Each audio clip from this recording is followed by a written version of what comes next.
শহর ভ্রমণ চ্যানেলের পক্ষ থেকে সবাইকে অনেক অনেক সালাম ও শুভেচ্ছা। আজকের এই ডকুমেন্টারিতে আপনাদের সাথে শেয়ার করব জার্মানির সংসদ ভবন ডয়েচে বুন্ডেসটাগের 3টি গুরুত্বপূর্ণ স্থাপনা। এগুলো হল রাইসটাগ ভবন, পল্লবে হাউস এবং মেরি এলিজাবেথ লুইডার্স হাউস। চলুন শুরু করি আমাদের ভ্রমণ। আমি এখন দাঁড়িয়ে আছি বার্লিন শহরের কেন্দ্রে অবস্থিত ঐতিহাসিক রাইসটাগ ভবনের সামনে। 1999 সাল থেকে এটি জার্মান পার্লামেন্ট বুন্ডেসটাগের প্রধান ভবন হিসেবে ব্যবহৃত হচ্ছে। ভবনটি 1884 থেকে 1894 সালের মধ্যে নির্মিত হয়। স্থপতি ছিলেন পাউল ব্যালট। চলুন এখন ভিতরে প্রবেশ করা যাক।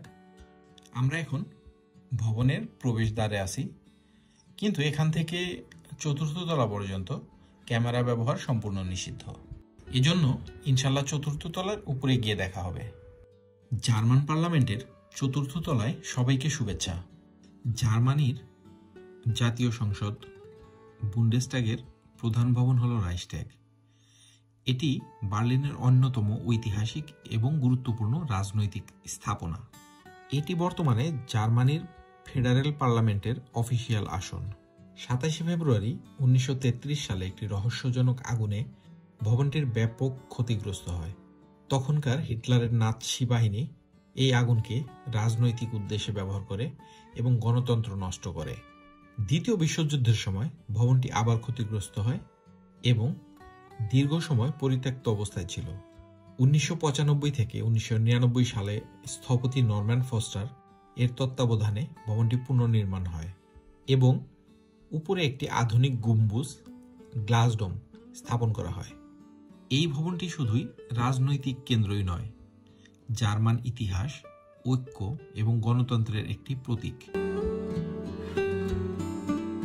ভবনের মাঝে অনেক বড় বড় অক্ষরে লেখা আছে ডেয়ার বেফল কেয়ারুম, যার মানে হচ্ছে জনগণের। অর্থাৎ এর দ্বারা বোঝানো হচ্ছে এই ভবনের মালিক জার্মানির সকল জনগণ। জার্মান বুন্ডেসটাগের মূল অধিবেশন কক্ষ এই ভবনের ভিতরেই অবস্থিত। সাংবাদিক সম্মেলন, বিদেশি রাষ্ট্রপ্রধানদের সংবর্ধনা ও সাংস্কৃতিক অনুষ্ঠান এই ভবনে অনুষ্ঠিত হয়। গম্বুজটি স্বচ্ছ কাচের তৈরি, যার মাধ্যমে জনগণ সবকিছু দেখতে পায়। এটি এরকম একটা প্রতীকী বার্তা দেয়া হয়েছে যে সরকারের কোনো গোপনীয়তা নেই। সূর্যালোক ব্যবহার করে আলো সরবরাহ এবং তাপমাত্রা নিয়ন্ত্রণের ব্যবস্থা আছে। প্রেনেসা এবং বারক শৈলীর মিশ্রণে ভবনটি ডিজাইন করা হয়েছে। কাচের গম্বুজ ভবনের ভেতরে প্রাকৃতিক আলো প্রবেশের সুযোগ করে দেয় এবং এটি জার্মানির গণতন্ত্রের স্বচ্ছতার প্রতীক। গম্বুজটি সম্পূর্ণ কাচের তৈরি, তাই এর উপর থেকে বার্লিন শহরের 360 ডিগ্রি দৃষ্টিনন্দন দৃশ্য দেখা যায়। গ্লাস ডোমের ভেতরে উপরে ওঠার জন্য কোনো সিঁড়ি ব্যবহার করা হয়নি। এর পরিবর্তে র্যাম্প ব্যবহার করা হয়েছে, যাতে প্রতিবন্ধী ব্যক্তিরা কোনো রকম কষ্ট ছাড়াই সহজে উপরে উঠতে পারেন এবং এখানকার সৌন্দর্য উপভোগ করতে পারেন। গম্বুজের নিচে পার্লামেন্ট চেম্বার, যা প্রতীকীভাবে দেখায় জনগণ উপরে এবং প্রতিনিধিরা নিচে। ডোমের মাঝখানে উপরের অংশটি সম্পূর্ণ খোলা। খোলা জায়গা দিয়ে বৃষ্টির পানি প্রবেশ করে, সূর্যের আলো প্রবেশ করে।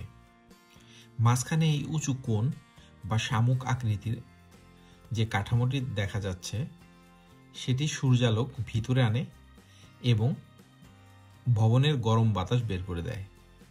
এখান দিয়ে বৃষ্টির পানিও প্রবেশ করে, কিন্তু ভিতরে এত সুন্দর ড্রেনেজ সিস্টেম করা আছে যাতে বৃষ্টির পানি নিচে নেমে যেতে পারে।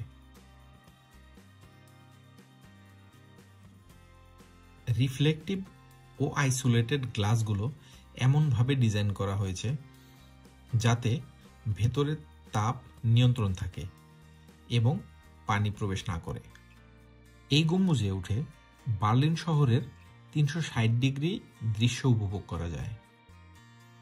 গ্লাস ডোমের উপর থেকে নিচের দিকে তাকালে দেখা যায় বৃত্তাকারভাবে ইতিহাস লিপিবদ্ধ করা আছে। অত্যন্ত যত্নের সাথে 1884 সাল থেকে বর্তমান পর্যন্ত সঠিক ইতিহাস লিপিবদ্ধ করা হয়েছে। যাতে ভবিষ্যৎ প্রজন্ম এ থেকে শিক্ষা গ্রহণ করতে পারে। জার্মান পার্লামেন্টের গা ঘেঁষে বেশ পুরান একটি লাল দেয়াল। এটি হচ্ছে সলিডানস্ক মেমোরিয়াল। সলিডানস্ক ছিল 1980 সালে পোল্যান্ডের গদাঞ্চ শহরের একটি জাহাজ কারখানার শ্রমিক দ্বারা শুরু হওয়া একটি শ্রমিক আন্দোলন ও ইউনিয়ন, যা ধীরে ধীরে একটি শক্তিশালী গণতান্ত্রিক আন্দোলনে পরিণত হয়। এর নেতৃত্বে ছিলেন বিখ্যাত পোলিশ নেতা লেহ ওয়ালেসা, যিনি পরে পোল্যান্ডের রাষ্ট্রপতি হন। এই আন্দোলন পূর্ব ইউরোপ সোভিয়েত সমর্থিত কমিউনিস্ট শাসনের বিরুদ্ধে প্রথম সফল ও সংগঠিত প্রতিরোধ হিসেবে বিবেচিত হয়। এটি শুধু পোল্যান্ড নয়, পুরো ইউরোপে গণতান্ত্রিক পরিবর্তন সূচনা করে। 1990 সালে পূর্ব ও পশ্চিম জার্মানির পুনর্মিলন তখনই সম্ভব হয় যখন পূর্ব ইউরোপে একের পর এক কমিউনিস্ট সরকার পতন ঘটে, যার একটি বড় ভূমিকা ছিল সলিডানস্ক আন্দোলনের।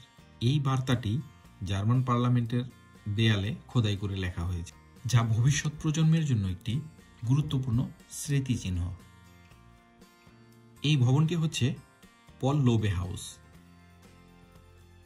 এটি বার্লিনের একটি গুরুত্বপূর্ণ প্রশাসনিক ভবন, যা জার্মান পার্লামেন্টের অংশ হিসাবে ব্যবহৃত হয়। এটি মূলত সংসদ সদস্যদের অফিস, কমিটি রুম এবং অন্যান্য প্রশাসনিক কার্যক্রম পরিচালনার জন্য ব্যবহৃত হয়। এই ভবনের নাম রাখা হয়েছে জার্মান রাজনীতিবিদ পল লোবে এর নামে, যিনি উইমার প্রজাতন্ত্রের সময় রাইখস্ট্যাগের প্রেসিডেন্ট ছিলেন। জার্মান পার্লামেন্টের মূল ভবনের সাথে পল লোবে হাউসের সরাসরি যোগাযোগ হয় আন্ডারগ্রাউন্ড একটি টানেলের মাধ্যমে। পল লোবে হাউসের স্থপতি স্টেফান ব্রাউনফেল্স। এই ভবনের নির্মাণ শুরু হয় 1997 সালে, সম্পন্ন হয় 2001 সালে।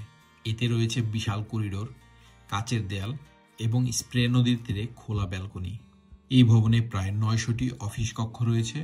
রয়েছে 21টি কমিটি রুম, যেখানে সংসদীয় কমিটি ও উপকমিটির বৈঠক অনুষ্ঠিত হয়। এটি শুধুমাত্র প্রশাসনিক ভবন নয়, বরং জার্মান গণতন্ত্রের একটি প্রতীক। এখানে সংসদের দৈনন্দিন কার্যক্রম, কমিটি বৈঠক, সাংবাদিক সম্মেলন ইত্যাদি অনুষ্ঠিত হয়। ভবনটি সাধারণত বুন্ডেসটাগের সফরের অংশ হিসেবে দর্শনার্থীদের জন্য উন্মুক্ত থাকে। এখান থেকে রাইখস্ট্যাগ এবং স্প্রে নদীর চমৎকার দৃশ্য দেখা যায়। সামনের এই সুন্দর এবং আধুনিক ভবনটির নাম হচ্ছে ম্যারি এলিজাবেথ লুইডার্স হাউস। এই ভবনটি বার্লিনে অবস্থিত জার্মান পার্লামেন্ট কমপ্লেক্সের একটি গুরুত্বপূর্ণ অংশ। এটি মূলত বুন্ডেসটাগের গবেষণা, লাইব্রেরি, আর্কাইভ এবং প্রশাসনিক কার্যক্রম পরিচালনার জন্য ব্যবহৃত হয়। ভবনটির নকশা এবং এর অবস্থান একে আধুনিক জার্মান গণতন্ত্রের প্রতীক হিসাবে উপস্থাপন করে। ভবনটির নামকরণ করা হয়েছে ম্যারি এলিজাবেথ লুইডার্সের নামে, যিনি ছিলেন একজন বিশিষ্ট সমাজকর্মী, নারী অধিকার আন্দোলনের নেত্রী এবং বুন্ডেসটাগের সদস্য। এই ভবনের স্থপতিও স্টেফান ব্রাউনফেল্স। এর নির্মাণ কাজ শুরু হয় 1998 সালে এবং সম্পন্ন হয় 2003 সালে। বুন্ডেসটাগের লাইব্রেরি এই ভবনের প্রধান বৈশিষ্ট্য। এখানে প্রায় 12 লাখের বেশি বই ও নথি সংরক্ষিত আছে। সংসদ সদস্যদের তথ্যভিত্তিক সহায়তা দেওয়ার জন্য আলাদা গবেষণা ইউনিট রয়েছে। সংসদীয় কার্যক্রমের দলিল ও ইতিহাস সংরক্ষণের জন্য আর্কাইভ বিভাগ রয়েছে। গবেষণা ও আলোচনা অনুষ্ঠানের জন্য আধুনিক হলরুম ও স্রোতাগার রয়েছে। ভবনের গোলাকার অংশটি বিশেষভাবে চিহ্নিতযোগ্য, যা নদীর দিকে খোলা এবং আলোর প্রবাহ নিশ্চিত করে। নদীর উপরে দাঁড়ানো বিশাল কাচের দেয়াল ভবনটিকে আধুনিক ও উন্মুক্ত চরিত্র প্রদান করে। এটি শুধুমাত্র প্রশাসনিক ভবন নয়, বরং গবেষণা ও তথ্য সংরক্ষণের কেন্দ্র। ভবনটি সাধারণত দর্শকদের জন্য নির্দিষ্ট দিনে উন্মুক্ত থাকে, যেখানে লাইব্রেরি ও প্রদর্শনী এলাকা ঘুরে দেখা যায়। আজকের ডকুমেন্টারিতে আমি জার্মানের সংসদ ভবনের 3টি মূল ভবন নিয়ে আলোচনা করার চেষ্টা করেছি। এখানে আসার উপায় খুবই সহজ। যে কোনো স্থান থেকে বার্লিন হাউপবানহফ অর্থাৎ বার্লিন মেন স্টেশনে আসবেন। বার্লিন মেন স্টেশন থেকে আন্ডারগ্রাউন্ড ট্রেন U5 চড়ে মাত্র 1 স্টেশন বুন্ডেসটাগ। এতক্ষণ সাথে থাকার জন্য সকলকে অসংখ্য ধন্যবাদ। ইনশাল্লাহ খুব শীঘ্রই দেখা হবে নতুন কোনো ভিডিও নিয়ে। সে পর্যন্ত সবাই ভালো থাকুন, সুস্থ থাকুন। আল্লাহ হাফেজ।